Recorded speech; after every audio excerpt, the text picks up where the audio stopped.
All right, hey guys, we're going to do a tutorial on oil dots and the oil dots technique.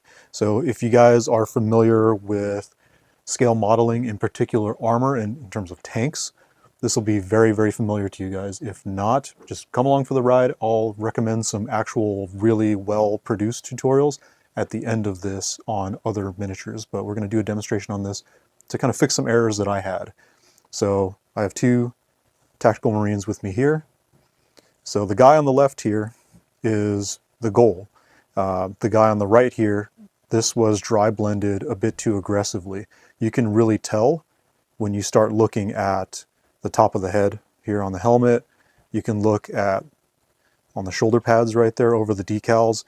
The amount of filtering with the enamels is removed too hardcore on this one compared to this guy right here. Some of that has to do with the finish that these miniatures had, and some of that has to do with the fact that I was using a makeup wedge, and a lot of that sponge really picks up a lot of the oil paints a little bit too quickly. Some of that also has to do with, again, like we talked about, the finish. So these were heavily glossed before I went into this project. A lot of it was because I wanted to make sure that these decals would go on perfectly, and I would have as much working time as possible with these decals. As a result of that, though, you'll see how the enamel wash has sort of pooled in funny ways on this, and it's inconsistent when you look at this sort of tide line right there. And this guy right here, I've already done a lot of filtering and streaking on, so it's a lot less prominent, I would say. So it's not as jarring when you look at this. So the goal is, for me anyways, is from far away to notice a lot of things about the miniature, find it interesting, and then when you start getting much closer to the miniature, you start seeing a lot of really weird, like interesting things going on with it, you know, with some of the artifacting up here on the top of the helmet and some of the very light, gentle streaking here. Now, this hasn't been matte varnished yet. It'll dull down a lot of this. It hasn't been chipped. Obviously, the base rims aren't painted. It's still a work in progress, but we're just being very opportunistic about how we're going to do this tutorial. So just wanted to show you guys that as a target right here, and this is what we're going to be working on. Like I said, there's just way too much removed in the reductive stage. So a couple of optional things here and a couple of things that I like to do. Everyone has a different way of doing things. So first of all, we've got, I'm going to make my life a lot easier by using this Ammo by MIG oil brusher. So I've chosen Starship Base Sludge. This has a very, very strong, very good color match to the enamel wash that I used on these guys here. I'm going to be using this flat brush right here. This is a synthetic flat brush. I know it's a small dry brush, just ignore that, doesn't matter. But yeah, we're using a flat dry brush or a flat synthetic brush. This really helps you when you're pulling down. So we'll demonstrate that in a little bit. And then I've taken the liberty of using this little dish here. You can use a bottle cap, whatever it might be, just something that's not going to degrade when you start using this thinner. So there's that. And then this thinner right here, this is an AK thinner. You don't have to use this brand. You can use Ammo by MIG. You can use, you know, artist grade stuff, whatever you want, whatever's available to you. Just go with that. Finally, paper towels. You're going to need these paper towels just to help clean up and prevent any kind of messes. All right, so let's dive in. So I'm going to take my miniature that I'm working on. I'm going to grab my oil brusher, and what I'm going to do is just gently shake it.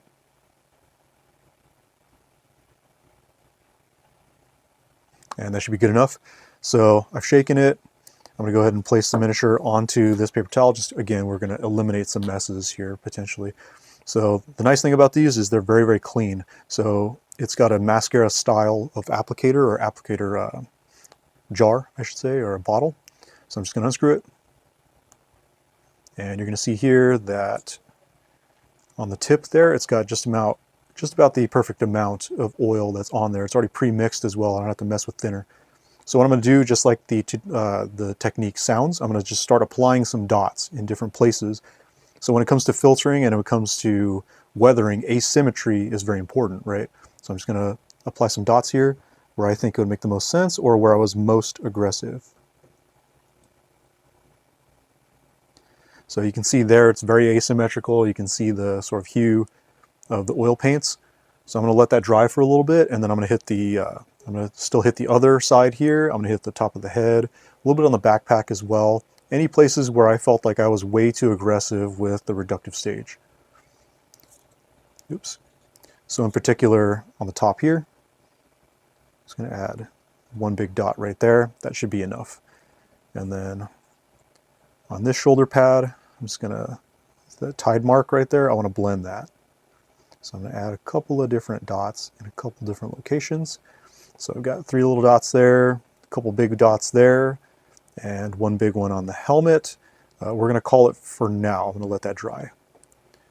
So done with my oil brushers. I'm just going to put this away. And yeah, you saw how clean and convenient that was. So huge fan of these oil brushers. Again, I can recommend some additional tutorials later. So yeah, I'm gonna let this dry for about 30 minutes. Alrighty, so now it's been about 30 minutes.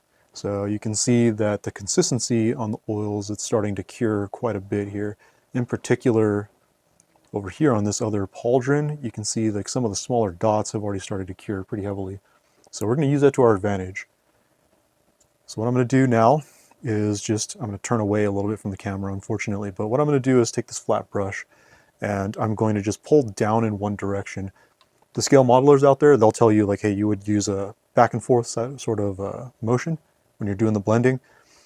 But in this case, this surface area is very, very small. So I feel pretty confident we're just really spot blending here. So you'll see a very, very large difference as we start going. So I'm gonna start now.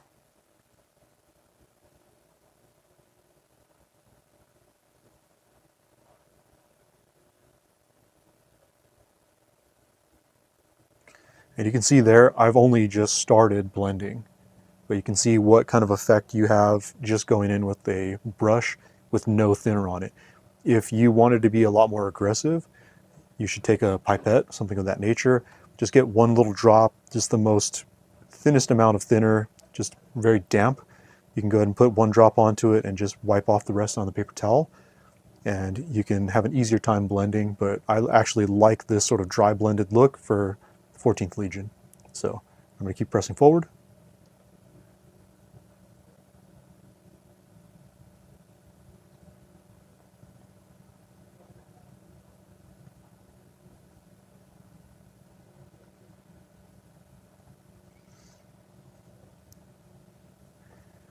All right, so you can see now, you remember that tide line that was over here?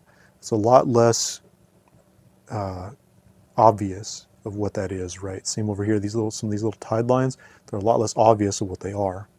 Just by adding a little bit of that filtering, a little bit of that spotting and streaking, we can draw some visual interest in there and kind of cover up our mistakes there. So we're going to do the same thing on the other pauldron right here.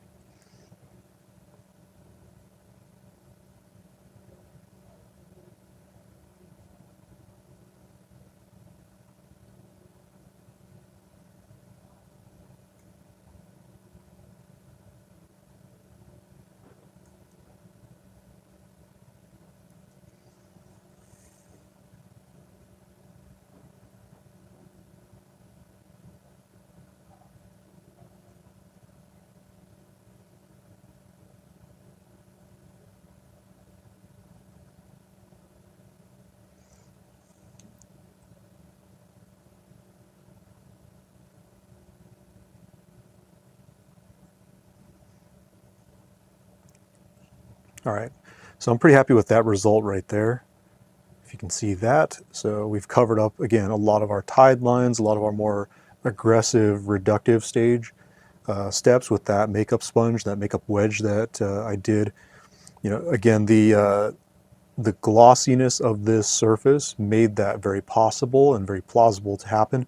So always remember that the glossier the finish is of when you apply the oils or enamels, yes, you're going to get a much better sort of capillary action, where you can see here on these overlapping plates how that definitely helped me out. But where it's going to kind of affect your workflow is when you think about how long it takes for this stuff to cure. The glossier the surface, the more days it's going to take for something to cure. I would say this, to fully cure, it would probably be about 2 to 3 days, versus a more matte or satin finish, you probably have that cured in about a day to a day and a half. So it's a pretty stark difference. There's pros and cons to all of it. Again, I had this glossed up very heavily because of the decals. I wanted to make sure that I was able to have the decals in place for the blending stage, so everything looks very natural and very kind of pulled together and cohesive. So yeah, other than that, hey, let's finish up the helmet here real quick. Again, you'll notice I haven't cleaned my brush at all. I'm using that to my advantage because you can look at the faceplate, a couple of other areas that like this halo right here that we're going to clean up, or I guess dirty up actually. We're going to blend up to make sure that everything looks very cohesive and there aren't any strange clean spots on our death guard, right, if that makes sense.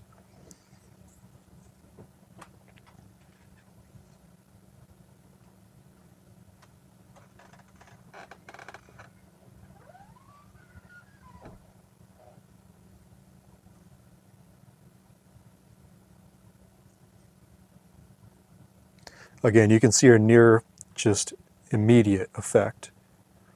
And it was very simple. I just moved my brush in one direction. So I'll do the same thing here on the back, just kind of spread things around a bit. Because again, the goal is to make it look very cohesive.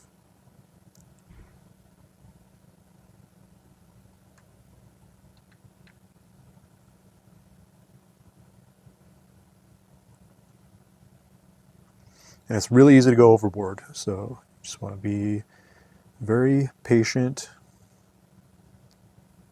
with the process and be very patient with yourself as well. It's all about learning and gradual build up. So there's a clean spot right there as well. Again, I just don't want to be, I want this to look cohesive, right? So I'm going to go in there real quick, just use some of that leftover oil that's already on the brush.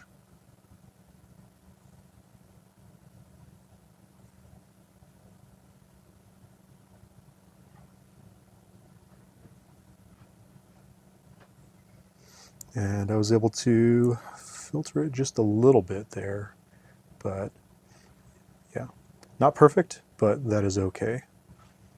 We're just reducing the occurrence.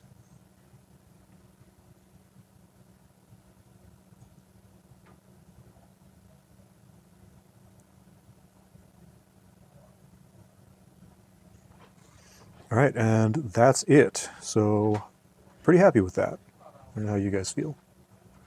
I think it's a pretty good look for 14th Legion. So now that I'm done, I'm going to set that aside with its partner there. And I'm going to take my dish right here. We're going to do some quick little cleanup. So I'm going to take my thinner. Again, all I want is one drop. So I didn't use a ton of oil, as you can see. Didn't make a huge mess. So I just need a little bit of thinner. Place that right there. Cap that up real quick. Don't want any spills. And then all I'm going to do is just swish this around in here.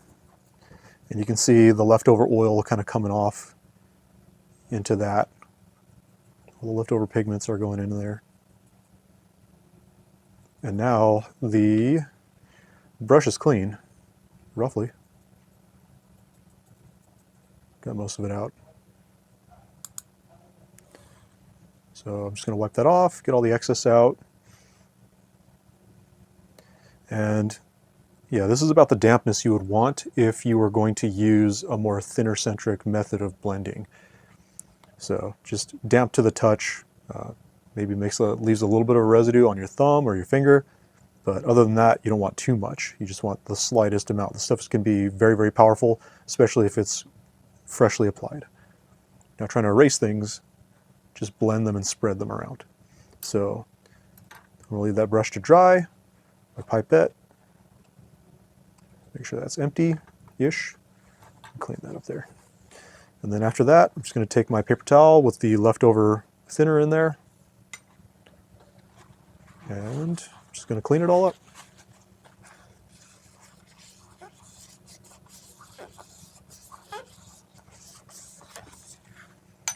And that's it. So no mess, very clean, very quick, and honestly, pretty damn easy, right? Like you can see now, they both very much look much more cohesive together.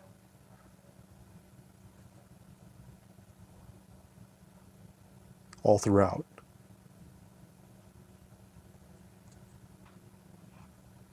And there you have it.